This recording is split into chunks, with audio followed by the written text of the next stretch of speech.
Hello everyone. Radhe Radhe. जय श्री कृष्णा। आज हम सुनेंगे शनिवार व्रत कथा। बोलिए शनिदेव भगवान की जय हो। एक समय की बात है, स्वर्गलोक में सबसे बड़ा कौन है? इस प्रश्न पर सभी नवग्रहों में विवाद हो गया। इस पर फैसला करने के लिए सभी नवग्रह राजा इंद्र के पास पहुंचे और वहां जाकर बोले, हे देवराज, आपको आज यह फैसला करना होगा कि हम में से सबसे बड़ा कौन है। यह प्रश्न सुनकर तो देवराज इंद्र उलझन में पड़ गए। उन्होंने सोचा कि किसे बड़ा बताऊं, किसे छोटा बताऊं। जिसे छोटा बता दूंगा वही नाराज हो जाएगा, मैं तो परेशानी में पड़ जाऊंगा। अपने आप को बचाते हुए देवराज इंद्र ने कहा, मैं इसका फैसला नहीं कर सकता। पृथ्वीलोक के राजा विक्रमादित्य हैं, वही इसका फैसला कर सकते हैं। सभी नवग्रह राजा विक्रमादित्य के दरबार में पहुंचे और राजा विक्रमादित्य से जाकर बोले कि राजन, हमारा फैसला आप ही कर सकते हैं। कृपया करके हमें मार्गदर्शन कीजिए। हम में से कौन ग्रह सबसे बड़ा है और कौन सा ग्रह सबसे छोटा है? यह प्रश्न सुनकर तो राजा विक्रमादित्य भी कुछ देर के लिए परेशान हो गए, क्योंकि सभी ग्रह अपनी अपनी शक्तियों के कारण महान थे। किसी को भी छोटा या बड़ा कहना उनके लिए परेशानी का कारण बन सकता था। तभी राजा विक्रमादित्य को एक उपाय सूझा। उन्होंने अलग अलग धातुओं के जैसे सोना, चांदी, कांसा, तांबा, सीसा, रांगा, जस्ता, अभ्रक और लोहे, इनके 9 आसन बनवाए। सबसे आगे सोना और सबसे पीछे लोहे का आसन रखा गया। राजा ने सभी देवताओं को, सभी नवग्रहों को अपने अपने आसन पर बैठने को कहा। राजा विक्रमादित्य ने कहा कि जो जिसका आसन हो वह वही ग्रहण करे। जिसका आसन पहले होगा वह सबसे बड़ा माना जाएगा और जिसका आसन सबसे बाद में होगा वही सबसे छोटा माना जाएगा। अब क्योंकि लोहे का आसन सबसे पीछे था, इसलिए शनिदेव समझ गए कि राजा ने मुझे छोटा कहा है। इस फैसले से शनिदेव भगवान नाराज हो गए और कहने लगे, राजन, तुमने मुझे सबसे पीछे बैठाया है और मेरा अपमान किया है। शायद तुम मेरी शक्तियों से परिचित नहीं हो। सूर्य एक राशि में 1 महीने तक रहते हैं, चंद्रमा 2 महीने 2 दिन, मंगल 1.5 महीने रहते हैं, बुध और शुक्र 1 महीने रहते हैं, बृहस्पति 13 महीने रहते हैं। लेकिन मैं किसी भी राशि पर 2.5 वर्ष से लेकर 7 वर्ष तक रहता हूँ। बड़े बड़े देवताओं को, बड़े बड़े राजाओं को मैंने अपने प्रकोप से पीड़ित किया है। अब तुम मेरे प्रकोप से सावधान रहना। इस पर राजा विक्रमादित्य ने कहा कि जो भाग्य में होगा वह देखा जाएगा। कुछ समय के बाद राजा विक्रमादित्य पर साढ़े की दशा आई, तो शनिदेव एक घोड़े के व्यापारी का रूप धारण करके उनके राज्य में आए। बहुत से घोड़ों के साथ विक्रमादित्य के नगर में घूमने लगे। राजा विक्रमादित्य ने उन घोड़ों को देखा तो उन्हें घोड़े बहुत अच्छे लगे। उन्होंने एक अच्छे से घोड़े को अपनी सवारी के लिए चुना और उस पर चढ़ बैठे। राजा जैसे ही घोड़े पर सवार हुए, वह घोड़ा बिजली की गति से दौड़ने लगा। तेजी से दौड़ता रहा और राजा को दूर एक जंगल में लेकर चला गया। वहां पर राजा को उसने गिरा दिया और गायब हो गया। राजा अपने नगर को लौटने के लिए जंगल में भटकने लगे कि मुझे बाहर निकलने का रास्ता बस कैसे भी कर कर मिल जाए। लेकिन राजा को मार्ग नहीं पता और न ही उन्हें मार्ग का रास्ता मिल पाया। राजा को बहुत तेज भूख प्यास लगी थी। जंगल में बहुत देर तक घूमने के बाद राजा को एक चरवाहा मिला। राजा ने उससे पानी मांगा। पानी पीकर राजा ने चरवाहे को अपनी अंगूठी दे दी और उससे रास्ता पूछकर जंगल से बाहर निकल गए। जंगल से बाहर निकलकर पास के एक नगर में चले गए। जब राजा नगर में पहुंचा तो वह बहुत थक गए थे। कुछ देर विश्राम करने की इच्छा से एक सेठ की दुकान पर बैठ गए। कुछ देर तक सेठ की दुकान पर बैठे तो सेठ की बिक्री बढ़ने लगी। सेठ ने राजा को भाग्यवान समझा। सेठ जी राजा को पहचान ही नहीं पा रहे थे कि यह राजा विक्रमादित्य है। लेकिन सेठ जी ने सोचा कि अगर यह व्यक्ति कुछ दिन तक मेरे घर पर ही रुक जाए तो मेरा मुनाफा तो दिन दुगना और रात चौगुना हो जाएगा। बस यही सोचकर सेठ जी राजा को अपने घर ले गए और एक कमरे में बैठा दिया। उससे कहने लगे, मैं अभी आता हूँ, तुम यहीं पर बैठो। सेठ के घर में सोने का हार एक खूंटी पर लटका हुआ था। जिसे कमरे में राजा बैठा हुआ था उसी कमरे में वह खूंटी पर था। जैसे ही सेठ जी बाहर गए तो राजा के देखते देखते खूंटी सोने के हार को निगलने लगी। थोड़ी देर के बाद जब सेठ जी आए, उन्होंने देखा तो खूंटी पर हार नहीं था। जब उन्होंने राजा से इस बात के बारे में पूछा तो राजा के पास कोई उत्तर नहीं दे पाए और उनके पास इस बात का कोई उत्तर था भी नहीं। सेठ जी ने सोचा कि इसी व्यक्ति ने मेरा हार चुरा लिया है और अपने नौकरों से कह के कि इसे रस्सियों से बांध दो और हमारे राजा के पास ले चलो। राजा को रस्सियों से बांध दिया गया और नगर के राजा के पास ले जाया गया। राजा ने राजा विक्रमादित्य से जब हार के बारे में पूछा तो वह कुछ भी नहीं कह पाए। कैसी असंभव सी बात है, खोटी हार को ही निगल गई, यह बात भला कौन मानता। इसलिए राजा विक्रमादित्य चुप रह गए। राजा का बड़ा क्रोध आया, एक तो चोरी की है, ऊपर से अब मौन रहकर मेरा अपमान भी कर रहे हो। इस अपराध में उन्होंने राजा विक्रमादित्य के हाथ पांव काटने का आदेश दे दिया। सैनिकों ने राजा विक्रमादित्य के हाथ पांव काट दिए और उन्हें सड़क पर छोड़ दिया। कुछ दिन तक वहीं पड़े रहने के बाद एक तेली उन्हें उठाकर अपने घर ले गया। उसने राजा विक्रमादित्य को अपने कोलू पर बिठा दिया। राजा आवाज देकर बैलों को हाँकता और इस तरह तेली के बैल चलते रहते। राजा को भोजन मिलता। शनि प्रकोप की साढ़ेसाती पूरी हुई। वर्षा ऋतु आरंभ हो गई। एक रात राजा विक्रमादित्य मेघ मल्हार गा रहे थे। तभी नगर की राजकुमारी मनभावनी रथ पर सवार होकर वहां से गुजरी। जब राजकुमारी ने वह गीत सुना तो उसे वह बहुत अच्छा लगा। राजकुमारी ने अपनी दासी को भेजा और गाने वाले को बुलाकर लाने के लिए कहा। दासी ने राजकुमारी को बताया कि वह गीत गाने वाला तो अपंग है, लेकिन राजकुमारी तो उसके गीत पर मोहित हो गई थी। सब कुछ जानते हुए भी उसने उस अपंग से विवाह करने का निश्चय किया। राजकुमारी ने अपने माता पिता से जब यह बात कही तो वे भी हैरान रह गई। उन्होंने राजकुमारी को समझाने का बेहद प्रयास किया, लेकिन राजकुमारी तो जिद पर अड़ गई और कहने लगी कि अगर उससे मेरा विवाह नहीं हुआ तो मैं अपने प्राण त्याग दूंगी। आखिरकार राजा रानी ने विवश होकर अपंग राजा विक्रमादित्य से राजकुमारी का विवाह कर दिया। विवाह के बाद राजा विक्रमादित्य और राजकुमारी उस तेली के घर में ही रहने लगे। एक रात स्वप्न में शनिदेव ने राजा विक्रमादित्य से कहा, राजन, तुमने मेरा प्रकोप देख लिया ना, मैंने तुम्हें अपने अपमान का दंड दिया है। इस पर राजा विक्रमादित्य ने शनिदेव भगवान से क्षमा मांगी और कहा, हे शनिदेव, जितना दुख आपने मुझे दिया है अन्य किसी को भी न देना और मुझे माफ कर दीजिए। तब शनिदेव ने कहा, राजन, मैं तुम्हारी प्रार्थना स्वीकार करता हूँ। जो कोई स्त्री पुरुष मेरी पूजा करेगा, मेरी कथा सुनेगा, जो नित्य ही मेरा ध्यान करेगा, चींटियों को आटा खिलाएगा, वह सभी प्रकार के कष्टों से मुक्त होता रहेगा और उसकी सभी मनोकामनाएं पूरी होगी। अगले दिन प्रातःकाल राजा विक्रमादित्य की नींद खुली तो देखा उनके हाथ पैर पूरी तरह से ठीक हो गए थे। यह देखकर राजा को बड़ी खुशी हुई। उन्होंने मन ही मन शनिदेव को प्रणाम किया। राजकुमारी ने भी जब राजा को पूरी तरह से स्वस्थ देखा तो उसे भी बहुत आश्चर्य हुआ।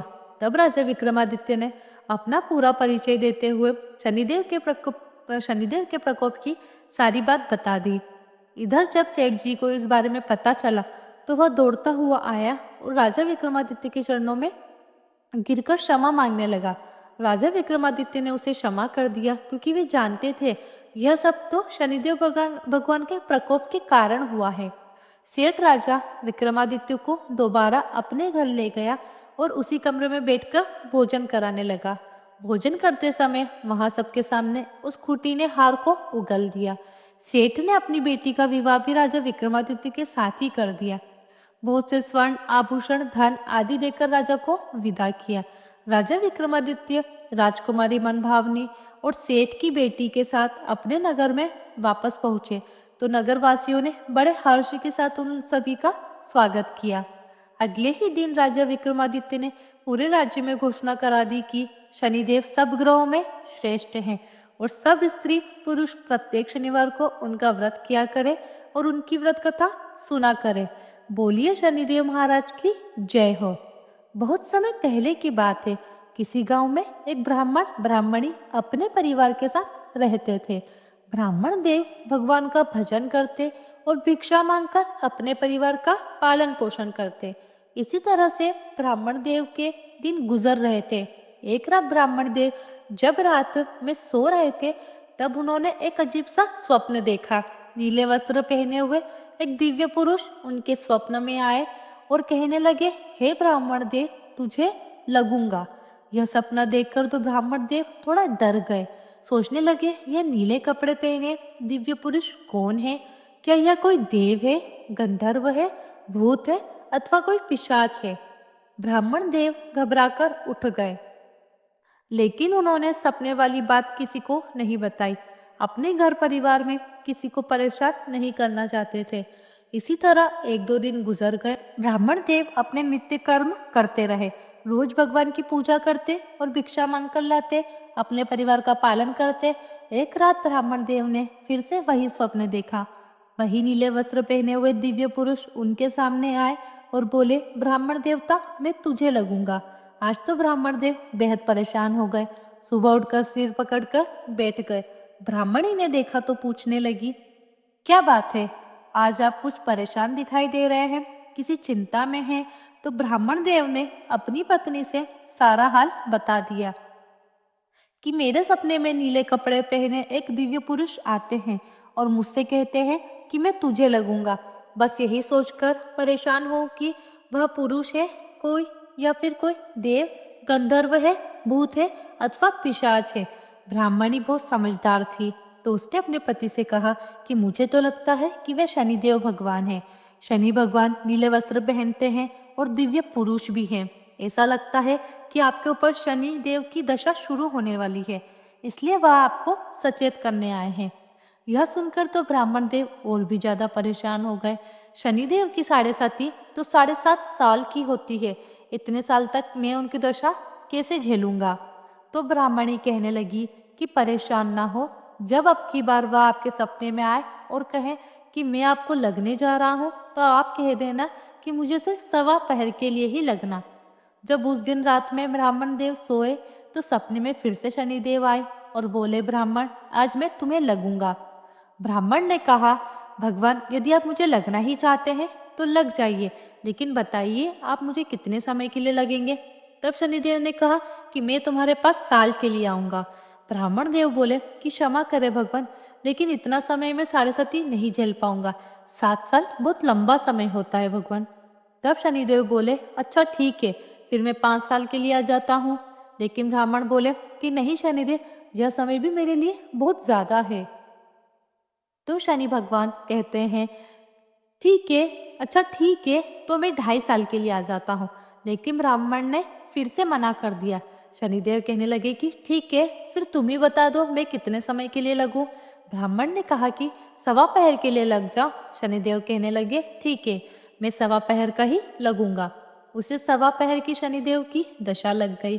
ब्राह्मण देव जो सुबह सवेरे उठे तो अपनी पत्नी से कहने लगे कि जैसा तुमने कहा था, मैंने शनिदेव से 1.15 की दशा लगा ली। अब मुझ पर दशा लग गई है और शनि की दशा में तो बहुत सारे संकट आते हैं। मैं एक काम करता हूँ, मंदिर में जाकर पाठ करने लगता हूँ। थोड़ी देर में जब 1.15 बीत जाएगा तो मैं घर पर आ जाऊंगा। तुम मेरे खाने पीने का सामान दे दो और मेरे पीछे से घर में ही रहना। घर से बाहर मत निकलना और बच्चों को भी कहीं जाने मत देना। ब्राह्मण ने जैसा कहा था, ब्राह्मणी ने उसे खाने पीने का सामान बांध कर दे दिया। ब्राह्मण देवता मंदिर की ओर चल पड़े। चलते चलते रास्ते में तरबूज का एक खेत दिखा। उसमें 2 तरबूज बहुत लाल पके हुए ब्राह्मण देव को दिखाई दे रहे थे। ब्राह्मण ने सोचा, इन तरबूज को ले चलता हूँ, जब घर जाऊंगा तो बच्चे तरबूज देखकर बहुत खुश हो जाएंगे। ब्राह्मण देव ने 2 तरबूज वहां से ले लिए। फिर सोचा, बिना पैसे के लेकर जाऊंगा तो चोरी हो जाएगी। ब्राह्मण देव ने एक बार आवाज लगाई कि कोई हो तो मैं उसे पैसे दे दूं, लेकिन कोई भी नहीं था। तो ब्राह्मण देव ने तरबूज के पैसे वहीं पर रखे खेत में और आगे मंदिर की तरफ चल दिए। तरबूज उन्होंने अपने गमछे में लपेट लिए और लेकर चल दिए। जाकर मंदिर में पाठ करने बैठ गए। ब्राह्मण देव पर शनि की दशा लगी थी, तो असर तो होना ही था। ब्राह्मण देव ने जो तरबूज तोड़े थे वह राजा के लड़कों के सिर पर बन गए। थोड़ी देर में उनका गमछा खून से लाल हो गया। एक व्यक्ति उनके पास आया और बोला, ब्राह्मण देव, आपके इस गमछे में क्या है? तो ब्राह्मण देव बोले, इसमें तो तरबूज है। व्यक्ति से रहा नहीं गया, क्योंकि उसे तो गमछा लाल लाल दिखाई दे रहा था। तो कहने लगा तरबूज तो नहीं है, कुछ और ही है, जरा खोल कर दिखाओ। ब्राह्मण ने जो गमछा खोल कर दिखाया तो देखा उस पर तो सचमुच दोनों राजकुमारों के सिर थे। ब्राह्मण देव तो डर गए। राजा के लड़कों के सिर मेरे पास कहाँ से आ गए? राजा को पता लग गया तो मुझे तो फांसी दे देगा। उसने उस व्यक्ति से कहा, भाई देखो ऐसा है, मुझ पर शनि की दशा लग रही है और शनि की दशा में संकट तो आते ही हैं। यह मैं तरबूज तोड़कर लाया था और राजा के लड़कों के सर बन गए हैं। 1.15 की दशा है, 1.15 के बाद सब ठीक हो जाएगा, तुम किसी से कहना मत। उस व्यक्ति ने ब्राह्मण के सामने तो हाँ कर दिया, लेकिन बाहर जाकर 1 से 2 से कही, 4 से कही, करते करते पूरे राज्य में फैल गई कि ब्राह्मण ने राजा के लड़के मार दिए और उनके सिर पर अपने पास रखकर बैठा है। करते करते बात राजा तक पहुंच गई। राजा ने अपने सिपाहियों को आदेश दिया कि ब्राह्मण को पकड़ लाओ। राजा के सिपाही ब्राह्मण को पकड़ने गए तो ब्राह्मण उनसे भी अनुविनय करने लगा, निवेदन करने लगा कि देखो भाई, मैंने राजा के लड़कों को नहीं मारा है, मुझ पर तो शनि की दशा लगी है, मैं तो तरबूज तोड़कर लाया था। राजा के लड़कों ने सिर कैसे बन गए मुझे नहीं पता, लेकिन सैनिकों ने ब्राह्मण की एक भी बात नहीं मानी। उन्हें पकड़कर राजा के पास ले गए। राजा ने ब्राह्मण को फांसी पर चढ़ाने का हुक्म दे दिया। राजा के सिपाही ब्राह्मण को फांसी पर चढ़ाने ले गए तो फांसी पर चढ़ाने से पहले सैनिकों ने ब्राह्मण से अंतिम इच्छा पूछी। कहने लगे, ब्राह्मण देव, अगर तुम्हारी कोई अंतिम इच्छा हो तो बता दो। ब्राह्मण ने सोचा, यदि कुछ समय तक फांसी रुक जाए तो शनि की दशा का 1.25 पूरा हो जाएगा। इस तरह ब्राह्मण ने एक युक्ति लगाई। सैनिकों से बोले, देखो भाई, मेरा रोज का पाठ का नियम है, मैं जब तक पाठ नहीं कर लेता तब तक खाता पीता नहीं हूँ। अगर तुमने मुझे पाठ करने से पहले फांसी दे दी तो मेरा यह नियम टूट जाएगा। मुझे आज का पाठ कर लेने दो, बस मैं यह पाठ कर लूं, फिर तुम मुझे फांसी पर चढ़ा देना। सैनिकों ने अंतिम इच्छा सोचकर ब्राह्मण की बात मान ली। ब्राह्मण पाठ करने बैठ गया। अभी ब्राह्मण पाठ कर ही रहा था कि 1.15 पूरा हो गया और शनि की दशा खत्म हो गई। राजा ने जो बेटे थे वे खेलते खेलते राजा के पास गए। राजकुमारों को देखते ही राजा हैरान। अभी अभी तो मुझे खबर मिली थी कि राजकुमारों की हत्या हो गई है, लेकिन राजकुमार तो मेरे सामने सही सलामत खड़े हैं। अब राजा को मन ही मन डर लगने लगा। निर्दोष ब्राह्मण, सीधा साधा ब्राह्मण फांसी पर चढ़ा दिया गया होगा, मुझ पर तो ब्रह्म हत्या का दोष लग जाएगा। राजा ने फटाफट सैनिक भेजे कि ब्राह्मण को फांसी पर मत चढ़ाओ। सैनिक भी भागे भागे गए और बोले कि राजा ने आदेश दिया है कि ब्राह्मण को सूली पर नहीं चढ़ाया जाएगा। ब्राह्मण को राजा के पास लाया गया। राजा ने ब्राह्मण से क्षमा मांगी, उन्हें बहुत सारा धन दिया और कहने लगा, ब्राह्मण देवता, मुझे तो समझ में नहीं आया यह सब क्या माया थी, यह सब कैसे हुआ है और क्यों हुआ। तो ब्राह्मण कहने लगे कि महाराज, मुझ पर 1.25 की शनि की दशा लग रही थी, इसी कारण यह सब कुछ हुआ है। शनि की दशा तो जो नाक करा दे वह थोड़ा है। राजा कहने लगा, ब्राह्मण देव, शनि की दशा में अगर इतने संकट आते हैं तो मुझे कोई उपाय बताओ कि शनि की दशा में किस प्रकार का कार्य हम सभी को करना चाहिए। ब्राह्मण ने कहा, हे राजन, यदि किसी राजा या सेठ को शनि की दशा आए तो काला हाथी या काला घोड़ा दान करें। गरीब को शनि की दशा आए तो पीपल के पेड़ की पूजा करें। शनिवार की कहानी सुने, तिल, तेल, काला उड़द का दान करें। काले कुत्ते को सरसों के तेल से चुपड़ी हुई रोटी खिलाएं तो शनि की दशा उतर जाएगी। तेल की पाली और गुड़ की डली डकोत को दे दे और कह दे, शनिदेव मोटा कभी ना आवे टोटा। इस तरह कह दे तो शनि की दशा उतर जाएगी। राजा ने ब्राह्मण को बहुत सारा धन देकर विदा कर दिया। ब्राह्मण देव दोनों तरबूज लेकर खुशी खुशी अपने घर चल दिए।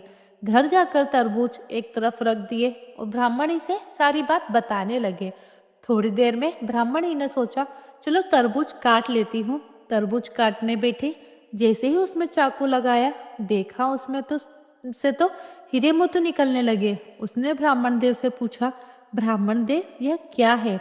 इसमें तो इतने सारे हीरे मोती कैसे निकल रहे हैं? यह तरबूज आपको किसने दिए? ब्राह्मण बोले कि भगवान, जब शनिदेव की दशा लगी थी तो मैंने यह दोनों तरबूज खेत से तोड़े थे। शनि की दशा में दोनों तरबूज राजा के लड़कों के सर बन गए। अब दशा उतर गई है तो देखो इसमें से कैसे हीरे मोती झड़ रहे हैं। देवता ने हमें माला माल कर दिया। ब्राह्मण देव शनिदेव से हाथ जोड़कर प्रार्थना करने लगे, हे शनि देवता, जैसे मुझे अपनी दशा में संकट दिखाइए वैसे किसी को भी ना दिखाना, और जैसे मुझे माला माल कर दिया है, जैसे मेरे घर को अन्न धन से भर दिया है, ऐसे ही सबके घरों को आप अन्न धन से बरकत से भर देना। सबकी मनोकामना पूरी करना और सबके संकटों को दूर करना। बोलिए शनिदेव भगवान की जय हो। अब हम सुनते हैं माघ मास कथा के 15वें अध्याय की कथा। बोलिए विष्णु भगवान की जय हो, कृष्ण भगवान की जय हो। यमदूत ने विकंडुल से कहा, वैश्य मनुष्य को सदैव शालिग्राम शिला में अथवा गोमती चक्र में भगवान वासुदेव का पूजन करना चाहिए, क्योंकि सब पापों का नाश करने वाले, सब पुण्यों को देने वाले और मुक्ति प्रदान करने वाले भगवान विष्णु का इनमें से वास होता है। जो भी मनुष्य शालिग्राम की शिला या हरि चक्र का पूजन करता है वह अनेक मंत्रों का फल प्राप्त कर लेता है। जो फल देवताओं को निर्गुण ब्रह्मा की उपासना में मिलता है, वही फल मनुष्य को भगवान शालिग्राम का पूजन करने से प्राप्त हो जाता है। जो भी मनुष्य शालिग्राम भगवान का पूजन करता है वह कभी यमलोक को नहीं देखता। भगवान को लक्ष्मी जी के पास अथवा बैकुंठ में इतना आनंद नहीं आता जितना कि शालिग्राम की शिला या चक्र में निवास करने से आता है। स्वर्ण कमल युक्त करोड़ों शिवलिंग के पूजन से इतना फल प्राप्त नहीं होता जितना एक दिन शालिग्राम के पूजन से प्राप्त होता है। भक्ति पूर्वक शालिग्राम का पूजन करने से मनुष्य विष्णु लोक में वास करता है, चक्रवर्ती राजा होता है। काम क्रोध लोभ मोह अहंकार से युक्त होकर भी मनुष्य यदि शालिग्राम का पूजन कर ले तो उसे बैकुंठ लोक की प्राप्ति अवश्य होती है। जो सदैव शालिग्राम का पूजन करते हैं वे प्रलय काल तक स्वर्गलोक पे निवास करते हैं। जो दीक्षा नियम और मंत्रों से चक्र में बलि देता है वह निश्चय ही विष्णु लोक को प्राप्त करता है।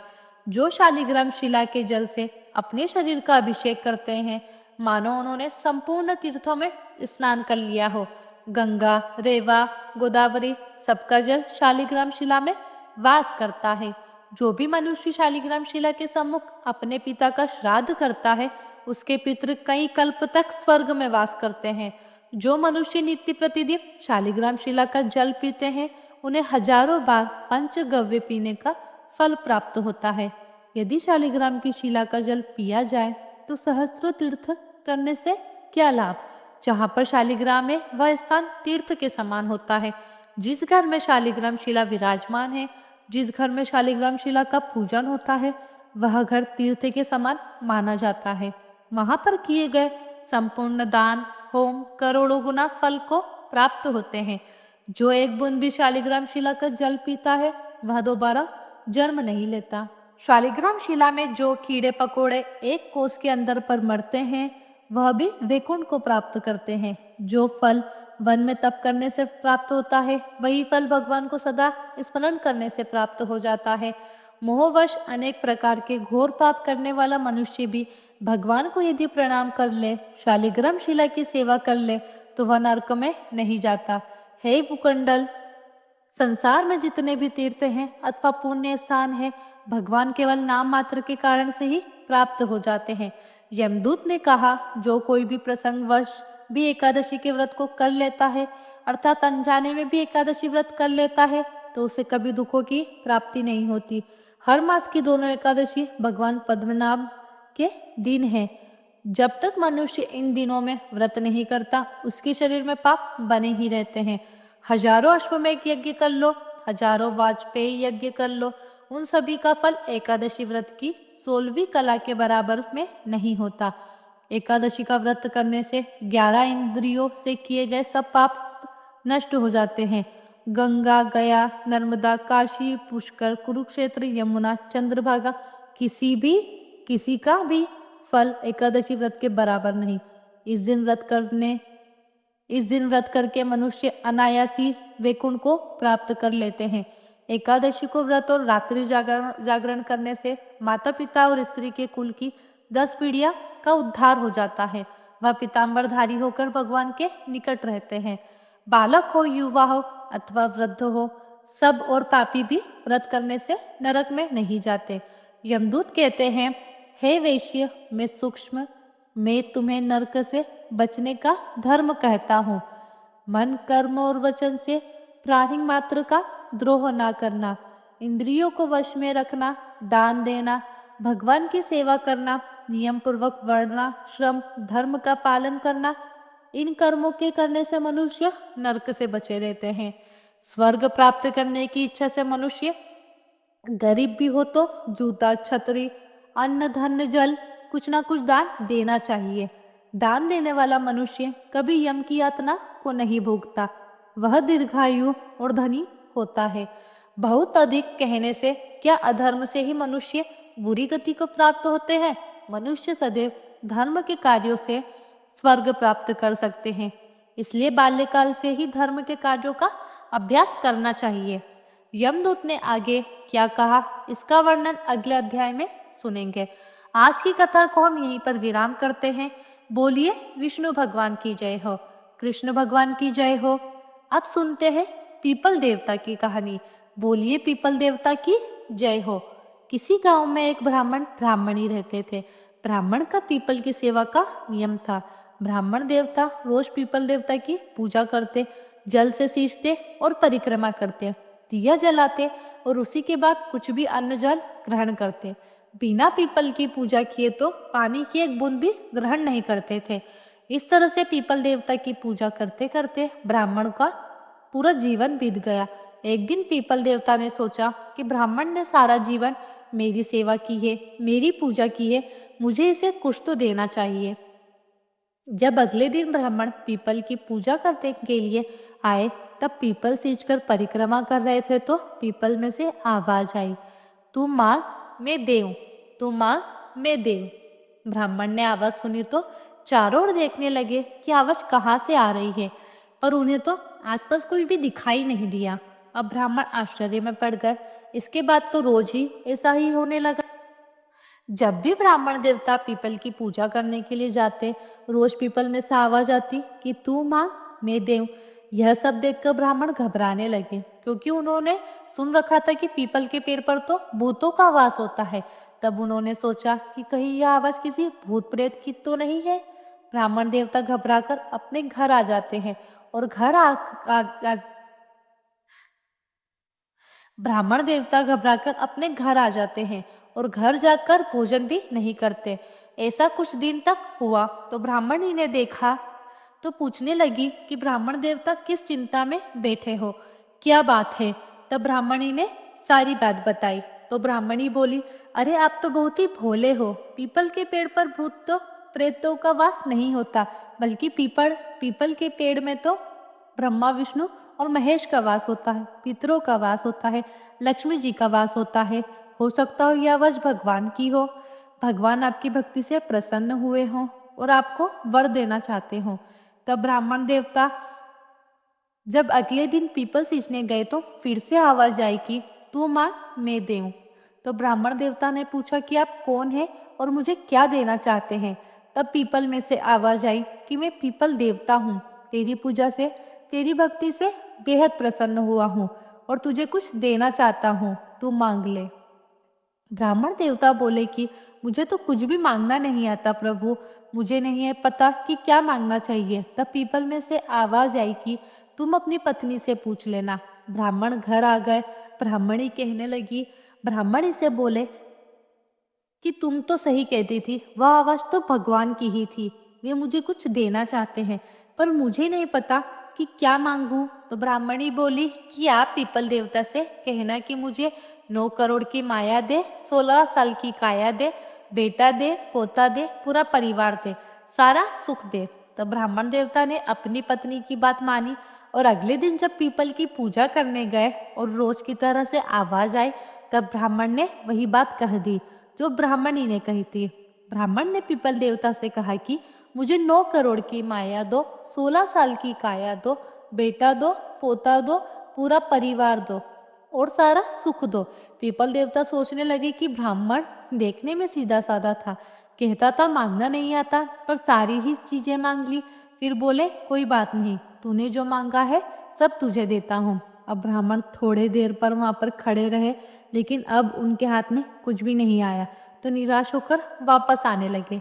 मन ही मन सोचने लगे कि पीपल देवता कहते थे कि तुझे सब देता हूँ, दिया तो कुछ भी नहीं। इस तरह अपने विचारों में मग्न चले आ रहे थे और अपनी कुटिया से आगे निकल आए। उन्होंने तो ध्यान भी नहीं दिया कि उनकी कुटिया की जगह अब एक आलीशान महल खड़ा था। जब अपने घर से आगे निकल गए तब पीछे से ब्राह्मणी ने आवाज लगाई कि कहाँ जा रहे हो ब्राह्मण देव। ब्राह्मण ने पीछे मुड़कर देखा तो एक सजी धजी औरत खड़ी थी। रेशम जरी की साड़ी पहन रखी थी, बहुत सारे गहने पहन रखे थे। ब्राह्मण देवता तो इस वेश में अपनी पत्नी को पहचान ही ना सके। तो ब्राह्मणी ने 2 बार आवाज लगाई, कहने लगी कि कहाँ जा रहे हो, अपने घर में क्यों नहीं जाते। तब ब्राह्मण बोले कि तुम्हारा भेष कैसे बदल गया, यह इतने सारे गहने, इतने सुंदर कपड़े। तब ब्राह्मणी बोली कि पीपल देवता का आशीर्वाद है, पीपल देवता ने आपकी मनोकामना पूर्ण कर दी, आपने जो भी मांगा था सब दे दिया। ब्राह्मण देवता पूछने लगे कि लेकिन हमारी कुटिया कहाँ गई अब, और ये महल किसका है। तो ब्राह्मणी बोली आप अंदर तो चलिए, आपको सब पता चल जाएगा। ब्राह्मण देवता अंदर गए तो देखते क्या है, बहुत बड़ा परिवार हो रहा है, बेटे पोते नाती धोते सब घूम रहे हैं। तो ब्राह्मणी बोली कि जैसे आपने मांगा था पीपल देव ने हमें सब दे दिया, देखिए यह सारा पूरा परिवार हमारा ही है। अब तो ब्राह्मण देवता बहुत ही खुश हो गए और उन्होंने मन ही मन पीपल देवता का बहुत धन्यवाद किया। हे पीपल देवता, जैसे आपने ब्राह्मण की मनोकामना पूरी की है, वैसे इस आप पूजा करने वाले, कथा पढ़ने वाले व कथा श्रवण करने वाले की सभी की मनोकामनाओं को अवश्य पूर्ण कीजिएगा। बोलिए पीपल महाराज की जय हो। अब सुनते हैं अन्न धन के भंडार भरने वाली सीता माता की कहानी। बोलिए सीता माता की जय हो। राम आए लक्ष्मण आए, देश के पुजारी आए, नित नेम का नेम लाए। आओ राम बैठो राम, तपसी रसोई जी मो राम, माखन मिश्री खाओ राम, दूध बताशा पियो राम, सूत के पल का मूठो, राम शाल दुशाला पूठो, राम शाल दुशाला ओढ़ो। राम जब बोलो जब राम ही राम, सवेरा सबके काम हली, घर भंडार भरेंगे सबका, बेड़ा पार करेंगे श्री राम। जय राम जय राम जय श्री राम, जय राम जय राम जय जय राम। सीता माता की कहानी कहती और श्री राम सुना करते। एक दिन श्री राम को किसी काम से बाहर जाना पड़ गया, तो सीता माता कहने लगी भगवान मेरा तो 12 वर्ष का नित्यनेम है, अब आप बाहर जाएंगे तो मैं अपनी कहानी किसे सुनाऊंगी। तब श्री राम ने कहा तुम कुएं की पाल पर जाकर बैठ जाना, वहां जो औरतें पानी भरने आएगी उन्हें तुम अपनी कहानी सुना देना। सीता माता कुएं के पाल पर जाकर बैठ गई। एक स्त्री आई, उसने रेशम जरी की साड़ी पहन रखी थी, सोने का घड़ा ले रखा था। सीता माता ने उसे देखा तो कहा बहन मेरा 12 वर्ष का नित्यनेम है, तुम मेरी कहानी सुन लो। तब वह कहने लगी मैं तुम्हारा नित्यनेम सुनूंगी तो मुझे घर जाने में देरी हो जाएगी और मेरी सास मुझसे लड़ेगी। उसने कहानी नहीं सुनी और अपने घर चली गई। घर जाते जाते उसकी रेशम जड़ी की साड़ी फट गई, सोने का घड़ा मिट्टी का घड़ा हो गया। जब घर गई तो सास ने देखा तो पूछा अरे बहू ये किसका दोष अपने साथ ले आई है। तो बहू कहने लगी माँ जी कुएं पर एक औरत बैठी थी, कह रही थी मेरी कहानी सुन लो, मैंने कहानी नहीं सुनी तो उसका यह परिणाम हो गया। बहू की बातें सुनकर अगले दिन सास वही साड़ी पहन कर गई और वही घड़ा लेकर कुएं के पाल पर गई। सास को सीता माता बैठी पाई तो सीता माता कहने लगी बहन अगर तुम्हारे पास समय हो तो मेरी कहानी सुन लो। तो सास कहने लगी बहन कहानी एक बार छोड़ 4 बार सुन लूंगी। तब सीता माता कहानी सुनाने लगी। राम आए लक्ष्मण आए, देश के पुजारी आए, नित नेम का नेम लाए। आओ राम बैठो राम, तपी रसोई जी मोरा, माखन मिश्री खाओ राम, दूध बताशा पियो राम। राम राम सूत के पलका मुठो राम, शाम शाल दुशाला पूठो राम, शाल दुशाला उठो राम। जब बोलू जब राम ही राम, राम सवारे सबके काम, खाली घर भंडार भरेंगे, सबका बेड़ा पार करेंगे। श्री राम जय जय राम, श्री राम जय जय राम। कहानी पूरी हुई तो सास कहने लगी बहन कहानी तो बहुत अच्छी है। कहानी सुनकर सास अपने घर गई तो उसकी साड़ी फिर से रेशम जेड़ी की हो गई, मिट्टी का घड़ा फिर से सोने का घड़ा हो गया। बहू कहने लगी, सासू माँ आपने यह सब कैसे कर दिखाया? तो सास बोली, बहू तो दोष लगाकर आई थी और मैं दोष उतार कर आ रही हूँ। बहू ने पूछा कि ऐसी वह कौन थी? तो सास बोली कि वह सीता माता थी। पुराने से नया कर देती है, खाली घर भंडार भर देती हैं, लक्ष्मी जी का घर में वास कर देती है, जो भी मन में इच्छा हो उसे पूरा कर देती हैं। तब बहू कहने लगी, माँ जी फिर तो ऐसी कहानी मुझे भी सुना दो। तो सास कहने लगी, ठीक है भाई तुम भी सुन लो। सास ने कहानी कही और बहू ने सुनी। राम आए लक्ष्मण आए, देश के पुजारी आए, नितनेम का नेम लाए, आओ राम बैठो राम, तपी रसोई जीमो राम, माखन मिश्री खाओ राम, दूध बताशा पियो राम, सूत के फल का मुठो, राम शाल दुशाला पोठो, राम शाल दुशाला ओढ़, राम जब बोलू जब राम ही राम, राम सवारे सबके काम, खाली घर भंडार भरेंगे, सबका बेड़ा पार करेंगे, श्री राम जय राम जय जय राम, श्री राम जय राम जय जय राम। राम कहानी पूरी हुई तो बहू बोली, ससुर जी कहानी तो बहुत अच्छी लगी। तब सास बोली, हाँ कहानी बहुत अच्छी है, अब हम रोज कहा करेंगे। अब सास बहू दोनों सुबह उठती, नहाती धोती, पूजा पाठ करने लगी। पूजा पाठ करने के बाद नित्यनेम की सीता माता की कहानी कहती। एक दिन के बाद पड़ोस की एक औरत आई और कहने लगी, बहन जरा सी आँच दे दो। तो वह बोली कि अभी हमने आँच नहीं जलाई। तब पड़ोसन बोली, तुम सुबह 4 बजे से उठी हो, फिर क्या कर रही हो? तब उन्होंने कहा, सुबह से उठकर हम नहाते धोते हैं, पूजा करते हैं, फिर सीता माता की नित्यनेम की कहानी सुनते हैं। पड़ोसन ने उनकी बातें सुनकर कहा कि सीता माता की नित्यनेम की कहानी कहने से क्या होता है? तो वे बोली, इस कहानी को कहने से घर में अन्न धन के भंडार भर जाते हैं, सारे काम सिद्ध हो जाते हैं, मन में कोई भी इच्छा हो वह पूर्ण हो जाती है। तब पड़ोसन बोली, बहन ऐसी कहानी तो मुझे भी सुना दो। अब सास ने कहानी कही और पड़ोसन ने सुनी। राम आए लक्ष्मण आए, देश के पुजारी आए, नित नेम का नेम लाए, आओ राम बैठो राम, तपी रसोई जीमो राम, माखन मिश्री खाओ राम, दूध बताशा पियो राम, राम सूत के पल का मोठो, राम शाल दुशाला पोठो, राम शाल दुशाला ओढ़, राम जब बोलू जब, राम की राम सवारे सबके काम, खाली घर भंडार भरेंगे, सबका बेड़ा पार करेंगे, श्री राम जय राम जय जय राम, श्री राम जय राम जय जय राम। कहानी सुनने के बाद पड़ोसन कहने लगी, बहन कहानी तो मुझे बहुत अच्छी लगी। अब वह पड़ोसन भी नित्यनेम सीता माता की कहानी कहने लगी। सीता माता ने उसके भी भंडार भर दिए, उसकी भी सारी इच्छाएं पूरी हो गई। हे सीता माता, जैसे आपने उन सब के भंडार भरे, जैसे उनकी इच्छाएं पूरी की, जैसे उनकी मनोकामना पूरी की, वैसे ही आप मेरे भी घर के भंडारे हमेशा भर देना, हमारी भी मनोकामनाएं पूरी करना। कहानी सुनने वाले, कहने वाले, हुकारा भरने वाले सब पर अपनी दया बनाए रखना। बोलिए सीता माता की जय हो। जय श्री राम जय श्री राम जय श्री राम। अब हम सुनते हैं धर्मराज जी की कहानी। बोलिए धर्मराज जी की जय हो। बहुत समय पहले की बात है, किसी गांव में एक बुढ़िया माई रहती थी। पूजा पाठ बहुत करती थी, व्रत नियम करती थी। अब बुढ़िया माई की मृत्यु हुई तो यमदूत लेने आए। बुढ़िया माई यमदूतों के साथ चली गई। अभी थोड़ी ही दूर आगे चली थी कि आगे गहरी नदी बहती मिली। बुढ़िया माई नदी में डूबने लगी। अब दूतों ने पूछा, माई अपने जीवन में कभी गाय का दान किया है क्या? अब बुढ़िया माई ने मन में गाय का ध्यान किया तो गाय माता वहां पर उपस्थित हो गई। गाय की पूंछ पकड़कर बुढ़िया माई ने नदी पार कर ली। थोड़ी दूर आगे चली तो काले कुत्ते खाने को दौड़े।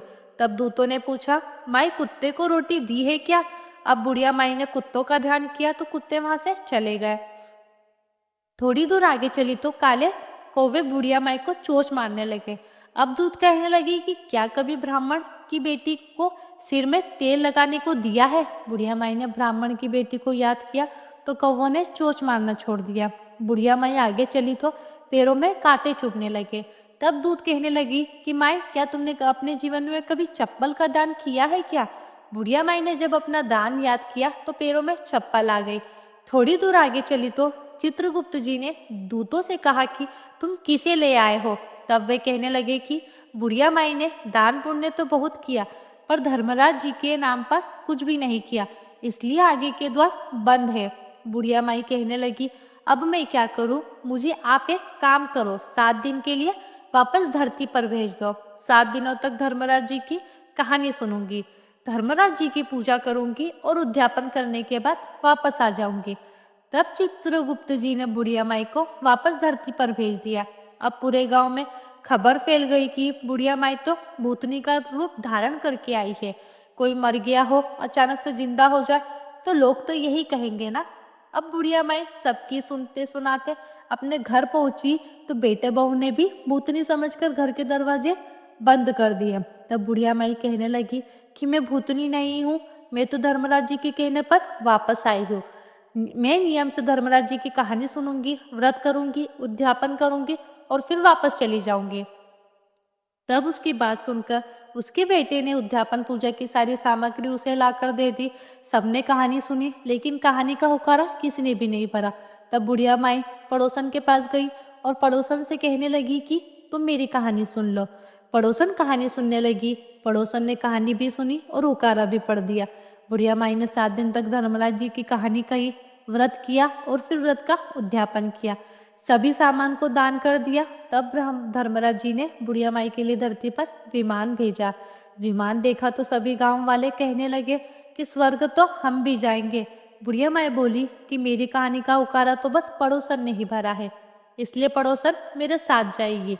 तो सभी गांव वालों ने बुढ़िया माई के पैर पकड़ लिए और कहने लगे कि आप हमें फिर से धर्मराज जी की कहानी सुना दो। अब बुढ़िया माई ने सबको धर्मराज जी की कहानी सुना दी। कहानी सुनने के बाद सभी लोग विमान पर बैठकर स्वर्ग में गए। तब धर्मराज जी कहने लगे कि मैंने तो सिर्फ बुढ़िया माई के लिए विमान भेजा था, यह सारे गांव वाले यहाँ पर क्यों आ गए? बुढ़िया माई बोली कि मेरी कहानी इन सभी ने सुनी है, मुझे भी पुण्य मिला है, उसमें से आधा पुण्य आप इन्हें भी दे दो।